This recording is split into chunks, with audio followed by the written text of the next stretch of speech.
everyone, and welcome to Coffee and Conversation. And we are beyond excited to welcome the beautiful, the vibrant, the passionate, the exceptional Jess King. Oh, wow. That's an intro. So, Jess, we wanted to ask you on because we know that you've always had a passion for acting and singing, and were a performer.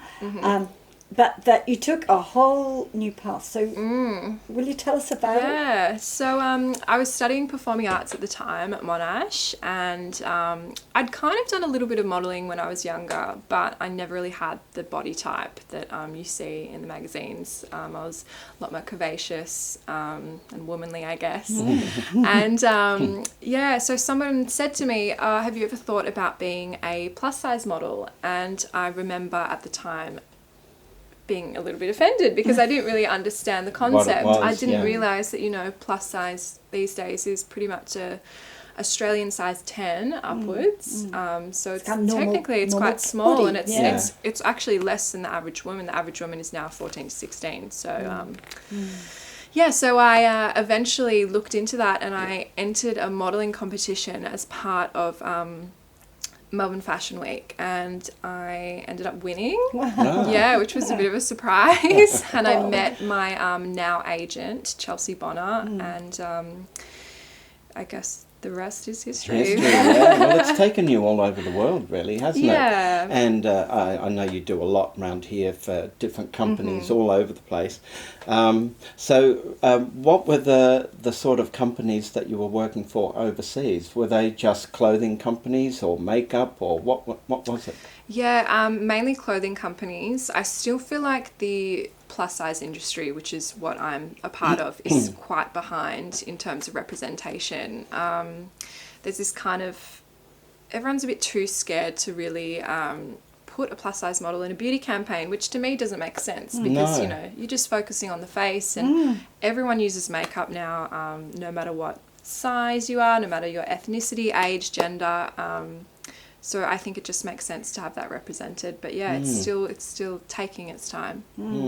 Yeah. So you've worked for some really big companies. So what's been your favourite? Have you got a favourite? Oh gosh, this is such a hard question. One that comes to mind is shooting for Cosmopolitan magazine here, which is now unfortunately ended. They're not making it anymore because, you know, the magazine industry is dying. Shame. Because of all the digital. Yeah. So I was so lucky to get in and do that while it was still happening. And so it was a photo shoot at an airport in Sydney. And I worked alongside a stunning male model. Absolutely gorgeous, very distracting, and equally distracting, a gorgeous little puppy, which they put in my handbag as a little prop. I remember those. Yeah, so we shot at the airport on some private planes, and yeah, it was such a surreal experience because I still remember as a teenager buying that magazine and especially like secretly buying it. Like I'm not telling my mum. I remember going on an excursion and buying it, I think in like year 7, and like flipping through the pages being like, oh my God, like so scandalous. And then there I was shooting for them. Yeah, it's really How cool. old were you when you actually did the shoot? For Cosmo, I think I was maybe 22. You don't ask. You don't No, ask. that's just amazing, isn't it? Yeah. Fantastic. You know, the places you've gone and the magazines you've been in, and at such a young age. I mean, it's just beautiful. Well, it appears to be a very glamorous life. Is it a glamorous life? Is it just hard work? No, there's a lot of rejection, and especially now with social media, everybody has an opinion of you, and there's a lot of trolling. I was just saying to you before, I checked my phone and I had, 3 negative messages this morning. But, there'll always be people who don't agree with what you're doing, and I guess I just have to think of the people that do agree with what I'm doing and the people that do need it. You've got to believe in what you're doing, and I think as long as you stay true to how you feel, nothing else matters. Yeah. And there will be people who follow that because they feel your energy and Yeah. you'll draw them to you just because of that. Yeah. And Yeah. the people that don't like it, well, that's their problem. Stubborn. Yeah. It's their problem, different. isn't it? But this is actually something we've followed you. I mean, we actually haven't. We haven't like fan followed you, but we keep seeing you. That's the thing. Yeah. Oh, there's Jess. Oh, there's in Jess. this store window, in that store window, big, huge posters. Yeah, but what we love about you as a model, well, there's two things. Number one, I've got to ask you that the acting training that you did, the performing training, it comes through because you so quickly, you so naturally take on a role as a model. Is that something you've drawn on in your I definitely career? think it's helped with confidence. To be honest, I'm actually a very shy, anxious person. I do suffer from anxiety, and but I think having that training of learning to be someone else and put on a different persona is something that I've kind of channeled in the modelling. When I'm feeling really anxious and scared about a big job or meeting new people, I just think, okay, just put on this confident hat and go in there and act it. Well, that's it's good, like a that's lot of good. people in the industry, Oh, isn't it? yeah. When they go on stage, they're not those exuberant people that we think they are. No. They're actually Often quite very reserved shy. and shy. Very shy. I mean, look at me.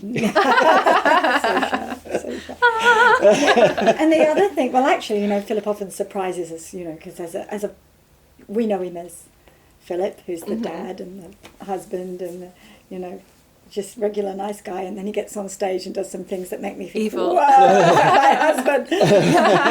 And the other thing is that we really have enjoyed is how you maintain this sense of just really being you, really being natural and honest and real. Yeah. And is that hard to achieve in a world where it seems from the outside, I could never be a model, but where it seems that it's all about actually kind of creating an image from the outside, like the makeup is put on, the lights are put on, the situation is put on.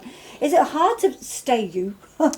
Yeah, I think being a part of the plus size industry, it's a lot more supportive and generally accepting of you being a flawed human being, whether that's personality-wise. Yes, you can't say that. Oh my God. or your body. Do you know what I mean? It's But it's not about projecting this Perfection. sense of perfection, because nobody is perfect. Absolutely. So Absolutely. I guess it's highlighting those things that aren't often talked about and realizing that there's something to celebrate and that we all kind of experience this. So yeah, it's generally a lot more supportive. I think I'm Yeah. lucky in that sense. That's good. Well, that's great. Yeah, that's good. And kudos to you for being strong in that. And I know that one of your big passions is actually educating people on a healthy body image. Yeah. So tell us a bit about that. Yeah, so I think growing up I really struggled with negative body image, and because I was, a lot more developed than my friends and I didn't see anyone like me, I thought that my body type was wrong. I thought there was something wrong with me. And I think that's where I wish there was more education in schools about body image. Different and body types. body I mean, types there and what are. healthy is. Yeah. Because, it's just not taught to you. So I really struggled with that for a while, and it wasn't until I became a plus size model that I actually started appreciating my body, because other people were telling me that I was beautiful, which sounds bad in a way, because you should find it within yourself to know that you're beautiful and worthy. But I guess it just took that validation from other people. Could to it make me possibly realise be it. that the people who were complimenting you exactly. were reflecting back a new sense of confidence that you were radiating out? Yeah, maybe. I mean, it's a Yeah. nice thought. Yeah, well, Yeah. certainly I see you one day being an ambassador for self-acceptance and whatever shape or size you are. Yeah. Because I know there are people unhappy because they're too skinny as Yeah, well. of so- course. I get a lot of girls who message me and say, you know, I wish I was curvy like you. Yeah. You know, but unfortunately my body type is just this way, and that's something we need to realize, that it doesn't matter what you look like, you're always going to have insecurities and want something that you don't have. Yeah. Okay, so tell us about your podcast. Okay, yeah, it's still in the early days. We're probably maybe about 6 weeks off from launching.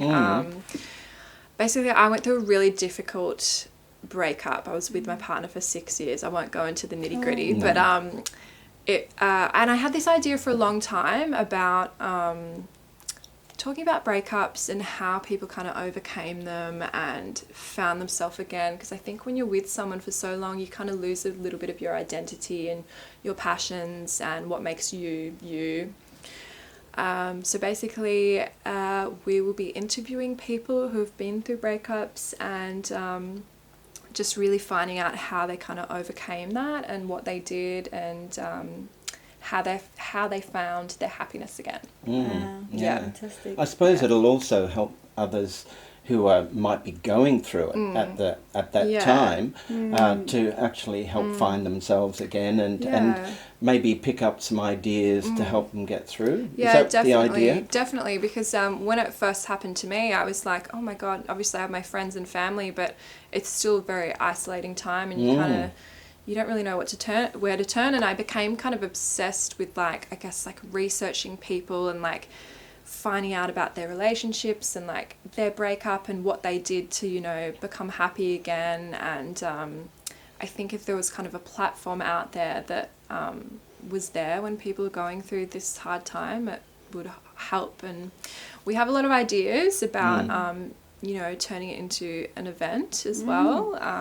Like a Facebook event or something? No, like a live event where, nice. Wow. you know, Nice. having inspirational speakers, counsellors, even just something simple like a nutritionist, because I was like, I wasn't eating, I like forgot how to eat food, you know. It's just like simple things with like to help you get back on track that I don't think anyone else is doing really at the moment. No. And maybe Because just giving hugs. just like yourself, when you were searching around for different ideas, that could also have a very negative effect as well, I could imagine, because you'd start thinking, oh my goodness, all this information, how do I deal with it? Oh yeah. But what you're going to do sounds a great idea, because you're going to channel it all in, and they can just come to one place, sit and enjoy how to get themselves back together again. Yeah. It sounds great. Yeah, Well done, thank you. Jess. And lots Thank of you. nurturing. And Yeah. I'm nervous about it because I can see it working. So but I hope that people gravitate towards it. Oh, they will. Yeah, They because will. podcasts are definitely the future. For Yeah, sure. absolutely. And coming full circle, you apparently you're meeting with an acting agent. Yeah, yes? don't jinx it. Well, you know, that wouldn't surprise me, because Yeah. I think you always had a passion for that. Oh yeah, yeah. And you're very natural too with it. Oh, thank you. you've it came so easily to you. Don't you agree? Yeah. So Yeah. So the hope is to maybe move more into that direction a bit. TV. Well, or I found that I films? really missed it. So I started studying last year. I did a course at TAFTA, and then this year I've gone to the Film and TV Institute and done another course there with Scott Major, who's the current director of Neighbours and Playing for Keeps. So I guess I'd probably be going more in a TV direction, but obviously, I mean, I love theatre. Yeah. But I also think, I don't know if you would remember this, but I did have an acting agent out of high school, and I had a really hard experience with them, because they said, we really believe in you and we think you could really make it, but you're never going to make it the size you are.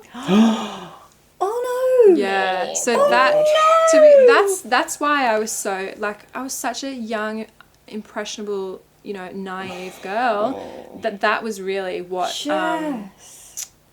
like deterred me for so long. And it wasn't until, you know, I found this path through the modelling that I've kind of regained the confidence again to pick it up. My goodness. My goodness. Yeah. Someone dear. say that. I mean, we That's hear of shocking. stories like singing teachers saying awful things to students and acting teachers, but an agent saying that, oh my gosh. And that's so awful. untrue. I mean, they would have turned down that chick who's been in the, what's her name? The Pitch Perfect. Rebel Wilson. Yeah. Yeah. Well, you know, Saxophone. you know. Oh no, it's so unwise. Yeah. It's so silly. I mean, even as a singing teacher, I know that my job is actually to help people reach their dream, not to decide from what I see in front of me. Because how can I? You know, you Yeah. cannot know You don't know how they're going to the grow. infinite. Yeah. You know, you Yeah. can't Yeah. know where they're going to grow to. Yeah. So I always just work out, okay, this is where they want to go. Yeah, And they're what can here I do now, to so what help can I do them? to help them? Yeah. Mm. Oh, I'm so sorry you went through that. That's okay. But I But think like it look all at kind you of happens now. for a reason. You know, Yeah. if they hadn't have said that to me, I wouldn't have, you know, regained this sense of confidence through the modelling. Yep. And, you know, through the modelling, I've been able to develop a platform on social media. I just hit 90,000 followers. Wow, cool. So I think it's just like, you know, I fully believe that everything happens for a reason. Absolutely. Fantastic. Yeah. Absolutely.